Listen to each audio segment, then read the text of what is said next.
dengan kitab Riyadhus Shalihin karangan Imam An-Nawawi rahimahullah ta'ala, yang saat ini kita sudah masuk bab baru, yaitu berkatalah Al-Imam An-Nawawi rahimahullah ta'ala, nafa'ana Allahu bihi wa bi'ulumihi wa bi'ulumi masyaikhihi wa talamidatihi fid dharain amin, sampai kepada babun nahyi 'anil iftikhari wal baghi. Larangan, bab tentang larangan iftikhar, membanggakan, berbangga dengan diri. Wal baghi, berbuat zalim. Qala Allah Ta'ala, Allah Subhanahu wa Ta'ala berfirman,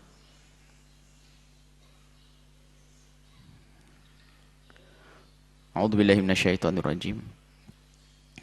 Wala tuzakku anfusakum wa a'lamu biman ittaqa. Jangan engkau menganggap bersih, sudah baik dirimu sendiri, atau jaminan dirimu selalu baik, selalu bersih. Wa a'lamu, Allah lah yang lebih tahu tentang siapa yang bertakwa kepada Allah Subhanahu wa ta'ala. Tidak diperkenankan seseorang menganggap dirinya itu sudah terbaik, sudah bersih. Pertama adalah kita ini adalah manusia, bukan nabi. Mahalul khata' wan nisyan. Kita bisa lupa dan juga tempatnya melakukan kesalahan. Tidak pantas kalau kita merasa bahwasanya kita ini sudah menjadi orang yang super, paling hebat, paling baik. Itu adalah ujub, berbangga dengan dirinya, iftikhar.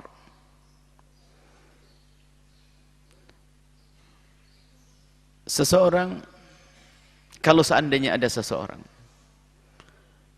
di saat dia berada di dalam keistiqomahan, di dalam segala kebaikan, di jalan yang lurus, hidayah Allah bersamanya, istimewa. Akan tetapi, siapa yang bisa menjamin dia terus seperti itu? Siapa yang bisa menjamin dia semacam itu, terus seperti itu? Di dalam kebaikan tersebut, di dalam keistiqomahan siapa? Tidak ada yang bisa menjamin. Bisa saja orang baik hari ini tiba-tiba berubah di esok hari. Allah yang merubah hati, Allah ya muqallibal qulub. Wahai zat yang merubah-rubah hati, tsabbit qulubana ala dinik. Kita dihajari oleh baginda Nabi untuk meminta, memohon kepada Allah agar Allah menetapkan kita di jalan keridhaannya. Akan tapi di saat seseorang sudah merasa dia paling baik di dalam urusan kebaikan,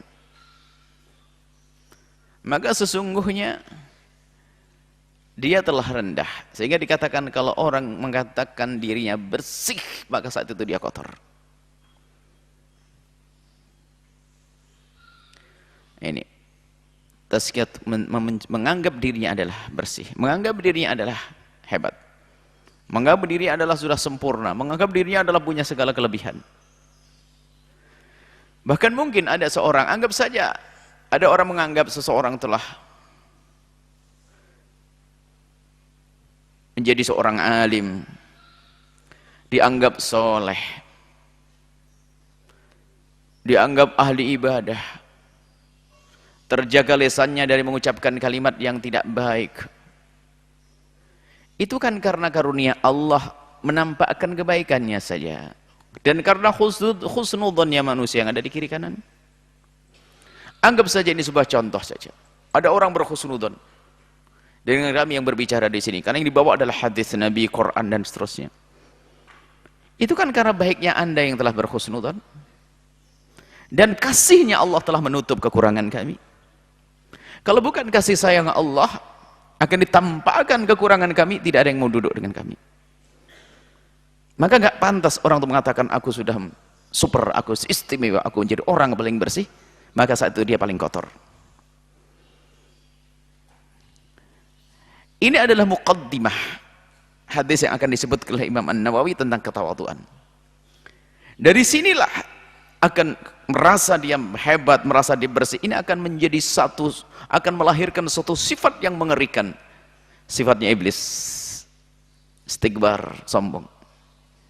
Iblis itu karena dimudahkan dalam kebaikan. Dia merasa dirinya sudah baik. Karena tidak ada bumi yang diciptakan Allah, tidak ada sejengkal tanah yang diciptakan Allah kecuali iblis pernah sujud di situ. Semua ciptaan Allah sudah dijelajah untuk digunakan sujud. Begitu hebatnya, puluhan ribu tahun. Akan tapi lihat, kebaikannya menjadikan dia merasa lebih baik dari yang lainnya. Di saat diperintahkan Allah, maka muncul kesombongan. Aba wastakbar. Sehingga dia berani mengatakan, ana khairun minhu, aku lebih bagus daripada manusia. Kau ciptakan dia dari tanah, aku dari api. Siapa yang mengatakan api lebih bagus dari tanah? Dan juga siapa yang mengatakan tanah lebih buruk daripada api? Itu kan hanya khayalan dia saja, karena telah dikuasai oleh kesombongannya, sehingga semua yang miliknya harus menjadi lebih bagus. Ini berangkat dari tazkiyat, menganggap dirinya bersih. Walau tuzakku anfusakum, siapapun kita yang katanya paling soleh, paling alim. Nah, paling soleh, paling alim, akan tapi ketahuilah bahwasanya dia menjadi baik, bisa menjadi istiqomah dalam kebaikan, menjaga lesannya, kalimat yang dikeluarkan penuh dengan hikmah. Apalagi dia bisa dalam berurusan dengan orang lain terjaga. Akan tapi ketahuilah, siapa yang menjadikan dia bisa seperti itu? Allah. Alangkah banyaknya orang yang semula dia pandai bertutur kata, lesannya fasih, tiba-tiba Allah hentikan sehingga dia tidak bisa berucap. Alangkah banyaknya orang yang dahulu dia bisa menghafal bermacam-macam pengetahuan, akan tapi tiba-tiba Allah jadikan dia tidak bisa mengingat namanya sendiri. Ada yang semacam ini. Artinya apa? Memahami diri kita ini, memahami diri kita dengan sesungguhnya. Kita adalah hamba Allah yang lemah, kita tidak bisa apa-apa kecuali Allah yang kasih. Dan kalau ternyata kita bisa menjadi seorang saleh, seorang yang baik karena telah didahului kasih sayang Allah, maka wala tuzakku anfusakum, jangan kau menganggap dirimu sudah istimewa hebat. Jadi baik bersih, ketahuilah bahwa orang yang katanya terpuruk dalam kehinaan di kiri kanan kita, dia bisa diangkat Allah menjadi orang yang lebih bagus dari kita. Dan orang yang baik pun bisa terpuruk menjadi rendah dibanding yang lainnya. Banyak contoh dimulai daripada zaman sahabat Nabi SAW. Kebanggaan orang kafir Quraisy waktu itu, lihat. Orang yang bernama Umar bin Khattab, penuh keberanian. Akan tapi bagaimana? Kisah Sayyidina Umar bin Khattab yang sangat memusuhi baginda Nabi, lihat. Artinya waktu itu adalah orang paling jelek saat itu adalah Sayyidina Umar bin Khattab. Karena apa? Targetnya Nabi Muhammad. Akan tapi ternyata Allah rubah. Beliau menjadi orang yang sangat baik, sangat dekat dengan Nabi, sangat mulia. Termasuk minal asyrul mubasysyirina bil jannati. Diberi kabar gembira akan masuk surga. Lihat. Maka jangan sampai kita itu menganggap diri kita sudah istimewa, bersih. Ini penyakit di dalam hati. Dari sini akan muncul penyakit-penyakit yang banyak nanti. Sombongan, merendahkan orang lain, dan iftikhar, menyombongkan diri, mengangkat dirinya, secara otomatis akan merendahkan orang lain tanpa disadari. Yang diberi ilmu merasa dirinya adalah paling berilmu, yang lain bodoh semuanya, tidak ada seperti saya. Yang ahli ibadah pun demikian. Dalam bab lain disebut dengan ujub, berbangga dengan amalnya. Dia tidak sadar bahwasanya dia bisa beramal karena Allah pilih dia untuk beramal. Allah yang menggerakkan hatinya. Alangkah banyaknya orang yang secara fisik dia sehat, malam itu pun bangun ternyata tidak tahajud, nonton film. Ayo, karena Allah tidak pilih dia, padahal melek di malam itu. Kalau seandainya bahkan bukan saja diam, bahkan mungkin dia olahraga di tengah malam, artinya dia keluar energi, tenaga, tapi tidak digunakan untuk sujud dan rukuk, maka ketahuilah sujud rukukmu adalah pilihan Allah. Jangan jadikan sebab bahwa itu semua menjadi kita sombong. Wala tuzakku anfusakum, ketahuilah yang paling tahu tentang keberadaan kita adalah Allah. Yang tahu kejadian kita di esok hari adalah Allah. Maka jangan menyombongkan diri, jangan menganggap diri kita sudah bersih. Wa a'lamu biman ittaqa. Allah lebih tahu tentang siapa yang bertakwa di antara kita ini. Allah Maha tahu. Ini urusan hati. Urusan hati. Inna akramakum indallahi atqakum. Yang paling bertakwa kepada Allah itulah yang paling mulia di hadapan Allah. Tidak jaminan yang di atas mimbar kemudian lebih bagus daripada yang tukang sapu. Tidak jaminan. Yang menjadi jaminan adalah hatinya kenal Allah atau tidak, sambung dengan Allah atau tidak, menyadari bahwasanya semua yang Allah berikan ini adalah, semua yang apa yang ia lakukan dari kebaikan adalah karunia dari Allah.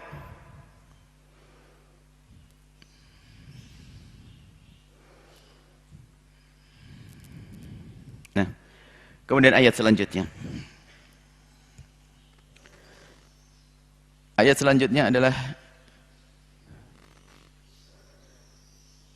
Waqala ta'ala, Allah subhanahu wa ta'ala berfirman, innamas sabilu 'alal ladzina yadlimuna an-nasa wa yabghuna fil ardi bighairil haqqi ulaika lahum 'adzabun alim. Tidak ada jalan bagi kita untuk, tidak ada jalan, tidak alasan, maksudnya tidak ada alasan kenapa seorang hamba terhinakan, disiksa, punya tanggung jawab di akhirat nanti, kecuali karena perbuatannya yang ia lakukan waktu di dunia. Innamas sabilu, sesungguhnya tanggung jawab. Sabil di sini adalah tanggung jawab. Sabil di sini adalah tanggung jawab atas apa yang ia lakukan. Dari hukuman itu, alal ladzina yadlimuna an-nasa, bagi mereka yang berbuat zalim kepada manusia. Wa yabghuna fil ardi bighairil haqqi, dan melakukan di dunia sesuatu yang melampaui batas. Melakukan sesuatu di dunia ini adalah tidak sesuai dengan aturan.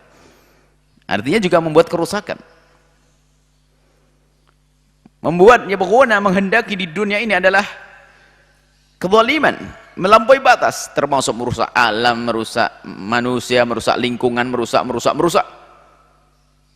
Ulaika lahum 'adzabun alim, mereka itulah yang mendapatkan siksa pedih dari Allah Subhanahu wa taala. Di ayat ini adalah larangan kita untuk berbuat zalim kepada manusia dan membuat kerusakan di muka bumi. Hubungannya dengan ayat sebelumnya. Seseorang akan berbuat zalim kepada orang lain, kemudian dia membuat kerusakan di muka bumi, adalah berangkat dari dia merasa orang yang paling bersih tadi, merasa dirinya orang yang paling baik. Yang sesungguhnya adalah telah muncul satu sifat yang membahayakan pada dirinya, sifat sombong tadi.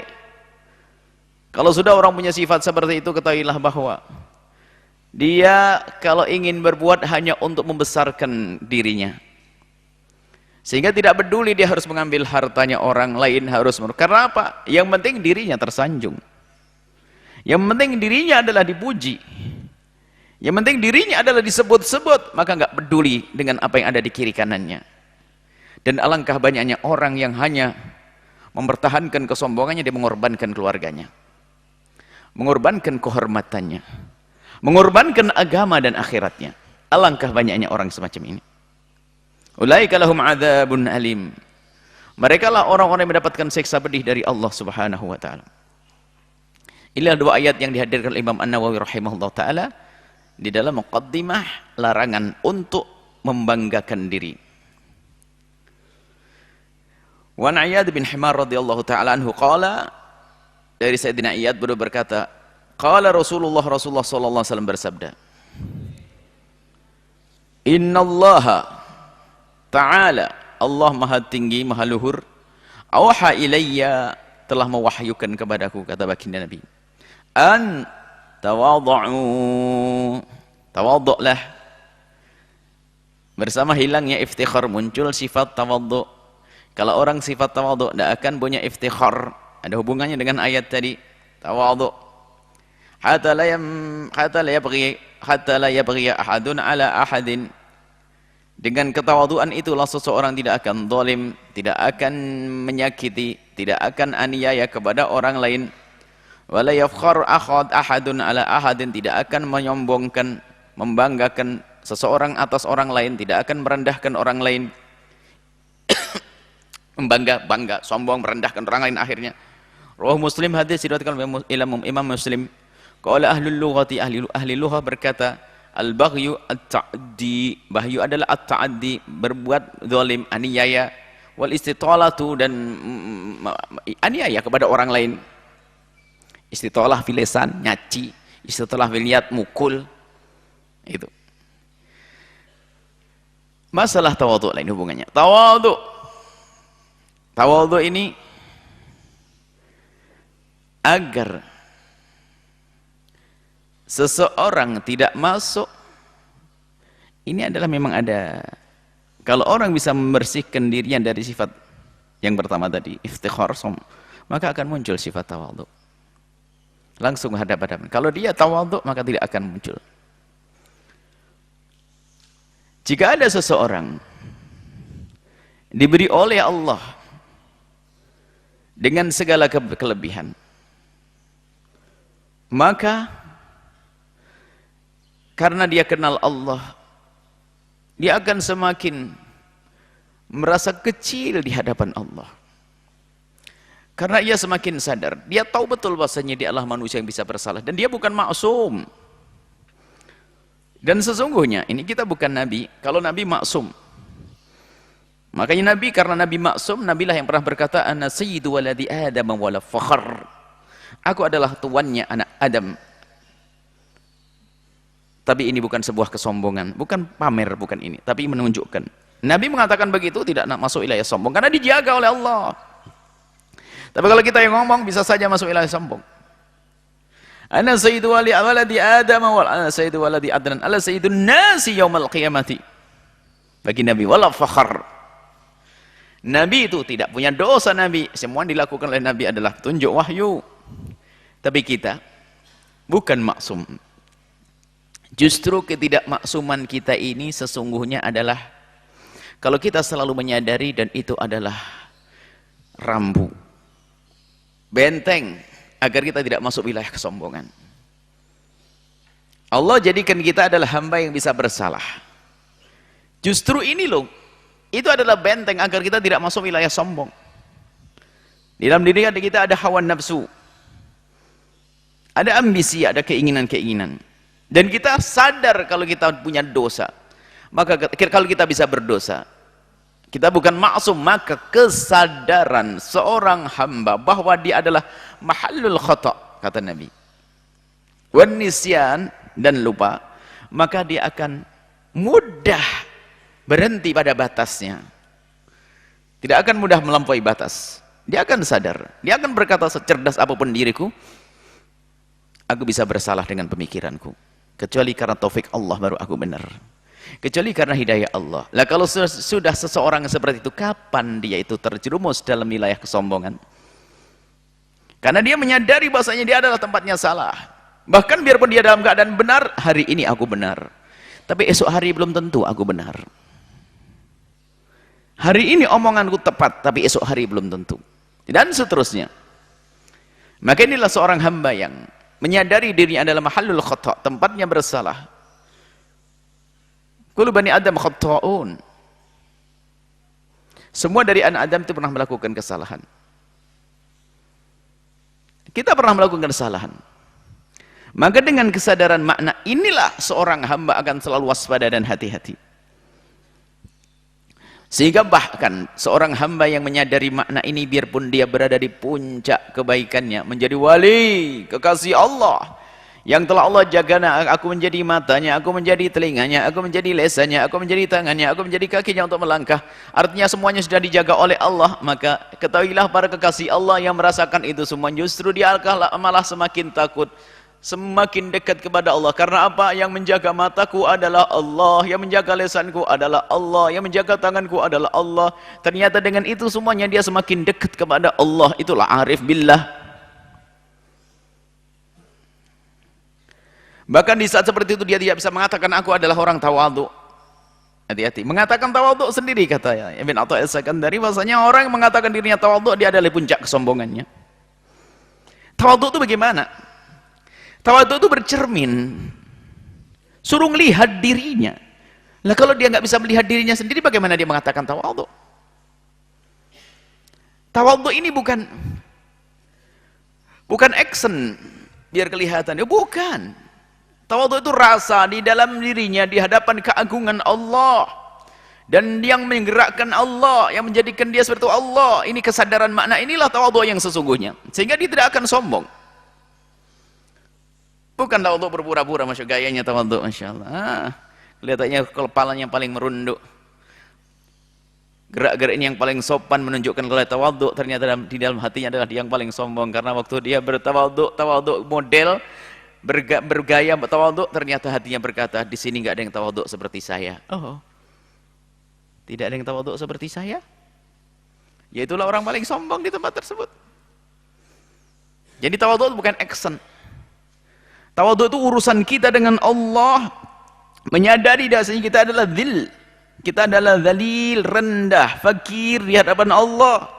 Biarpun di dalam puncak kebesarannya, dengan karunia dunianya, karena ilmunya, umat segala macam, justru saat itu semakin kecil di hadapan Allah Subhanahu wa taala. Nah, kalau orang menyadari yang demikian itu, lihat, biarpun dia di dalam kebesarannya, apakah bisa merendahkan hamba Allah yang katanya kecil di mata manusia? Nggak bisa. Karena dia sadar bisa saja aku dibalik jadi seperti dia. Sekarang yang banyak tawadhu action. Kayaknya tawadhu dibilang sombong langsung marah. Orang tawadhu yang sesungguhnya dibilang sombong malah senang. Alhamdulillah saya dikasih tahu. Mungkin masih ada sisa-sisa sombong saya. Sekarang orang bergaya tawadhu dibilang dasar orang sombong. Lo yang sombong malah balas. Ente yang sombong, kamu yang sombong. Ajib. Orang tawadhu yang sesungguhnya tidak pernah bergeming di saat dikatakan dia sombong. Justru di saat ada orang mengatakan dirinya sombong, langsung koreksi dalam dirinya. Oh, saya harus cari. Memang benar mungkin omongan orang itu. Mungkin ini adalah yang tidak aku lihat, terima kasih. Ya begitu. Bukan malah bingung, wah ini orang mengatakan saya sombong, dia sendiri sombong. Jadi kalau orang tawadhu itu tidak pernah mencari-cari kesombongan orang. Orang tawadhu yang sesungguhnya itu malah susah mencari kesombongan orang, sehingga tidak bisa berkata orang itu sombong, malah ajib. Dikatakan oleh para ahli tarbiyah, orang tawadhu itu susah mengatakan orang lain itu sombong. Karena tidak tahu dia apa yang terjadi sesungguhnya di dalam hati orang tersebut. Akan tapi orang tawadhu yang sesungguhnya adalah orang yang pandai mengorek, orang yang pandai mencari, orang yang pandai mengambil kesombongan dalam dirinya. Semakin dia pandai mengambil kesombongan dalam dirinya, maka semakin tawadhu dicari. Kelebihan daripada fisiknya direnungi, ini dari Allah. Kemudian kelebihan daripada akalnya, kelebihan daripada nasabnya, kelebihan dari tahtanya, semuanya dicermati hingga dipangkas kesombongan satu demi satu. Itulah orang tawadhu. Bukan orang yang sibuk melihat kesombongan si fulan, si fulan. Ada orang nasihat kita harus tawadhu, jangan seperti fulan, ente sombong sendiri. Kecuali sudah disebutkan dalam Al-Quran si fulan sombong, Al-Quran. Kesombongan Fir'aun ini lain cerita. Di antara sesama. Jangan sibuk mencari kesombongan orang. Artinya apa? Dia nggak sadar kalau dia sendiri mungkin dengan itu semua menjadi sombong.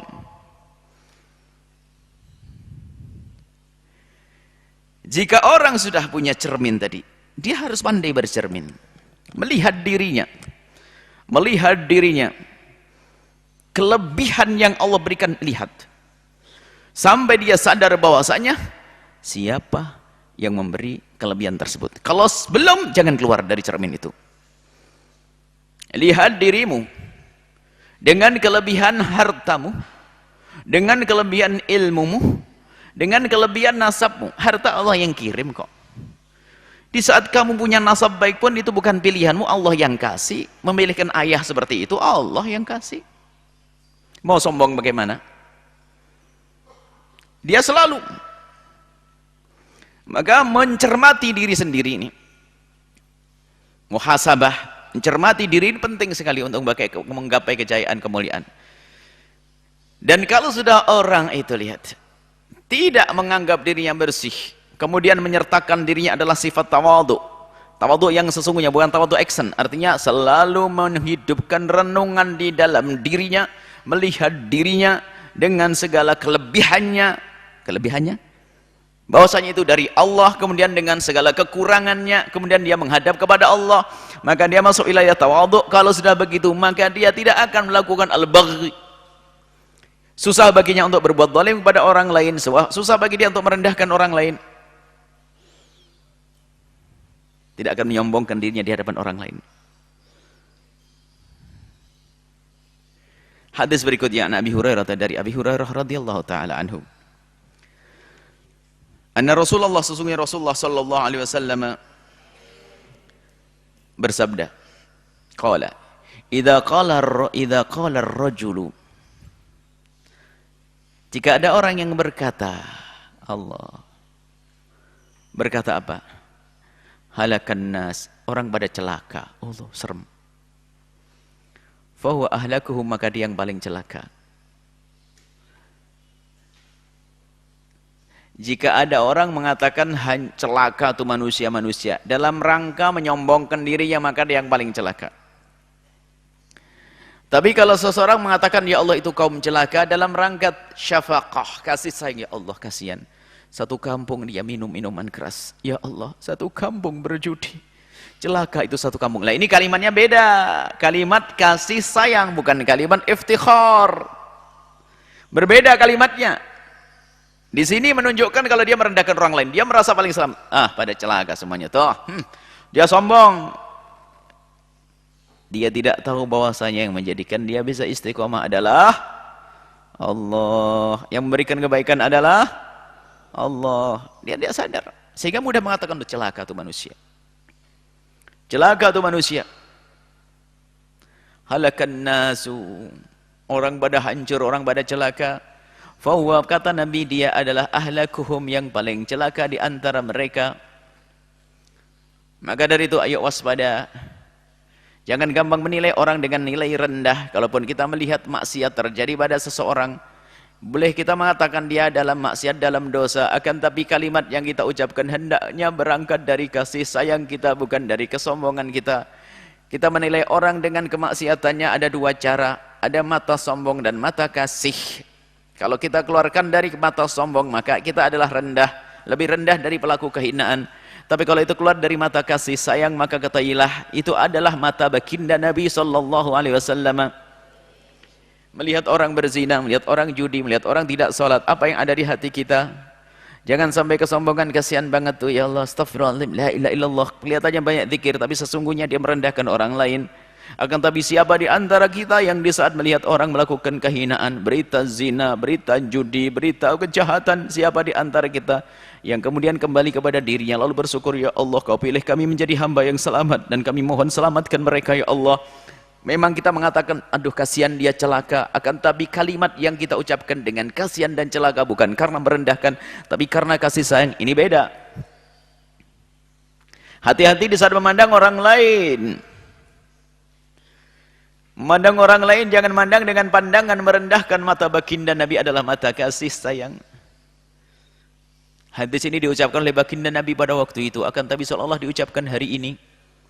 Kita sering merasa sudah lebih baik dengan yang lainnya karena kelompok kita, grup dakwah kita, majelis kita, wah seolah-olah sudah punya memiliki surga.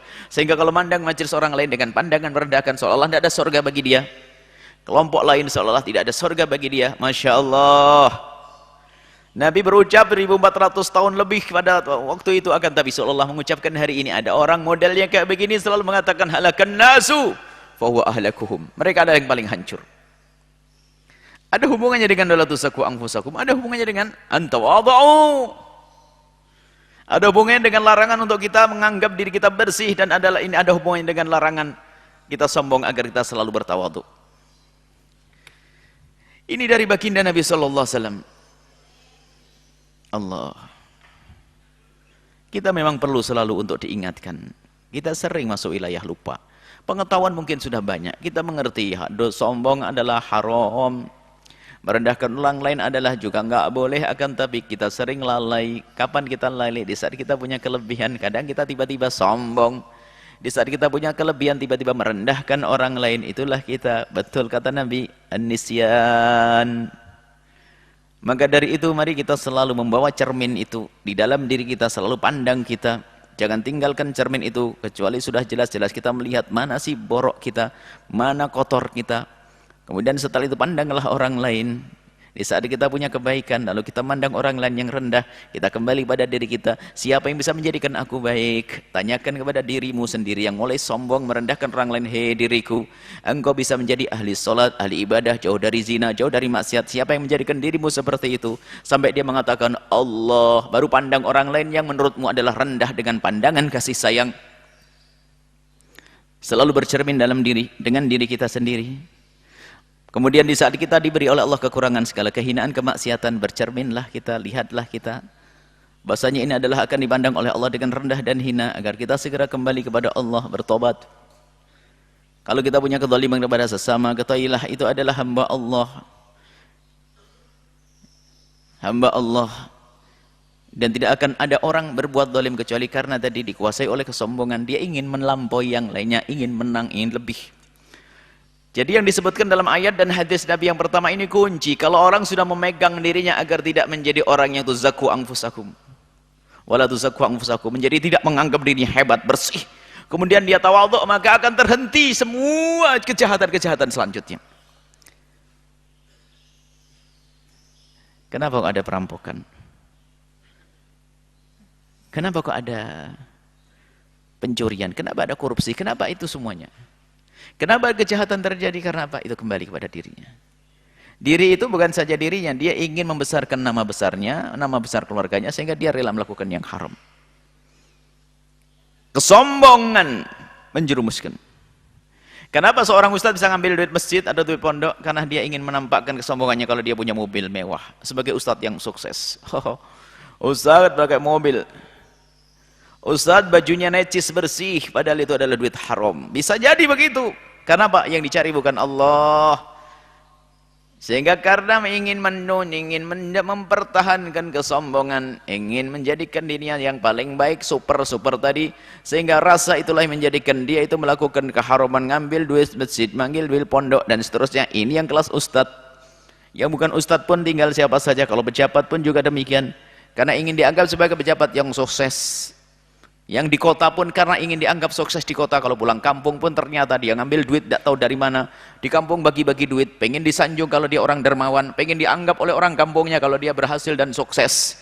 Padahal dia nyolong di sana, mungkin dia korup di sana, mungkin ngambil di sana. Kita semua ingin dipandang manusia, bukan dipandang Allah. Celakalah manusia seperti itu. Maka masuk ilailah bagi, masuk ilailah iftikhar, masuk ilailah kedzaliman yang banyak. Riwayat al-masyhurah kata Imam Nawawi menjelaskan tentang hadis ini, rawahu Muslim. Riwayat yang masyhur adalah ahlakuhum, yang paling sengsara, paling siap, paling celaka di antara mereka biraf'il hakafi ahlaku. Wa ruya binasabiha, ada yang manakat dengan ahlaka di fathah nasab. Wa hadha an-nahyu liman qala dzalika ajabin min nafsi. Ini adalah bagi orang yang mengatakan demikian, bukan hanya sekedar berkata. Di dalam hatinya ada ujub, ada kagum kepada dirinya sendiri. Dia sombong, menyombongkan dirinya, dia menganggap dirinya lebih hebat, maka mengatakan kasihan itu sengsara, kasihan itu hancur, kasihan. Kelihatannya kalimat kasihan, sesungguhnya adalah kesombongan. Kalau kasihan yang sesungguhnya tidak dengan seperti itu. Kasihan yang sesungguhnya akan disertai dengan panjatan doa, dengan terenyuh, bahkan mungkin dengan tetesan air mata. Melihat saudaranya terpuruk dalam kehinaan. Wa tasaghuran linnasi, karena merendahkan manusia, mengucapkan halakan nasuk dengan merendahkan manusia. Wa irtifa'an alaihi, menganggap dia lebih hebat dari mereka. Fa hadza wal haramu, ini adalah yang haram.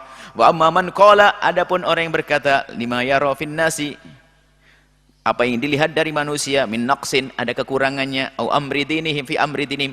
Kalau ada orang melihat urusan manusia yang ada kekurangannya di dalam urusan agamanya, misalnya ada kemaksiatan, ada dosa, kemudian dia mengatakan demikian, waqalahu tahazzunan, tarahuman, tahazzunan, melihat itu semua dengan rasa sedih karena dia adalah saudaranya. Umat Nabi Muhammad melakukan dosa, tahazzunan alaihim, merasa sedih, wa ala dini, atas mereka dan Allah agamanya.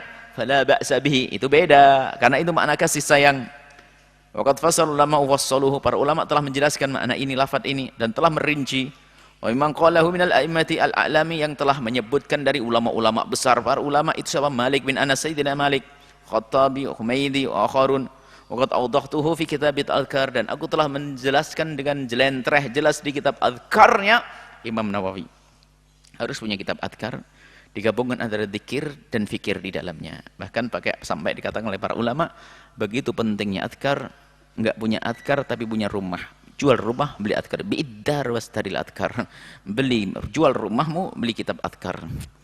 Kitab adhkar Imam An-Nawawi rahimahullah ta'ala, insyaAllah. Semoga Allah memberikan kepada kita pemahaman yang benar, ilmu yang manfaat. Semoga Allah menjauhkan kita dari sifat sombong, ujub, iftikhar, baghi, dan Allah mengganti dengan tawadhu. Mengganti dengan tawadhu, mengganti dengan kesadaran akan kelemahan kita, kerendahan kita, dan semoga Allah muliakan kita di dunia dan di akhirat. Wallahu a'lam bissawab.